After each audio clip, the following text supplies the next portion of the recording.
एक समय की बात है, महात्मा बुद्ध अपनी तपस्या में लीन थे। उन्हें तपस्या में बैठे हुए कई दिन बीत चुके थे। तभी एक शिकारी उस रास्ते जा रहा था। उस शिकारी ने महात्मा बुद्ध को पहचान लिया। शिकारी ने महात्मा बुद्ध के बारे में बहुत बड़ाई सुनी थी, किंतु वह महात्मा बुद्ध की बड़ाई से संतुष्ट नहीं था। उसने परीक्षा लेने के लिए सोचा। शिकारी पहले तो महात्मा बुद्ध को एक छोटा सा पत्थर फेंक कर मारता है, किंतु महात्मा बुद्ध कोई प्रतिक्रिया नहीं करते हैं, क्योंकि उनका मानना था शरीर को तकलीफ होती है, आत्मा को नहीं।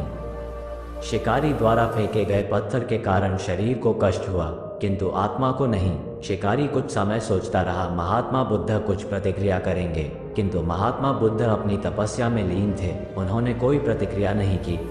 शिकारी ने पत्थर फेंका। वह पत्थर महात्मा बुद्ध के आंखों के ऊपर लगा और उस जगह से खून बहने लगा।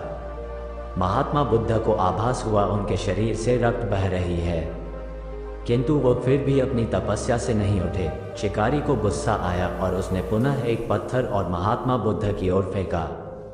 महात्मा बुद्ध के शरीर से अब खून अधिक बहने लगी। इतनी पीड़ा महसूस कर महात्मा बुद्ध की आंखों से आंसू निकलने लगा।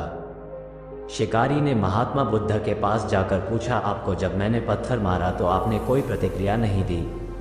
महात्मा बुद्ध ने बड़े ही सरलता के साथ कहा, क्योंकि इससे मेरे शरीर को कष्ट हुआ है, मेरे मन मस्तिष्क को नहीं। शिकारी अचंभित रह गया। उसने पूछा, फिर आपके आंखों से आंसू क्यों बह रहे हैं? इस पर महात्मा बुद्ध ने पुनः कहा, तुम्हारे द्वारा किए गए अनुचित कार्य के परिणाम के बारे में मेरा मस्तिष्क, मेरी आत्मा विचार कर रो रही है। तुमने इतना बड़ा पाप किया है, तुम्हें कैसी सजा मिलेगी? बुद्ध की बातों को सुनकर शिकारी महात्मा बुद्ध के चरणों में नतमस्तक हुआ और उनसे क्षमा याचना की। महात्मा बुद्ध क्षमाशील व्यक्ति थे। उन्होंने तुरंत शिकारी को क्षमा कर दिया और अपना आशीर्वाद दिया। वह शिकारी महात्मा बुद्ध का आशीर्वाद पाकर एक महान व्यक्ति और साधक के रूप में जीवन व्यतीत करने लगा।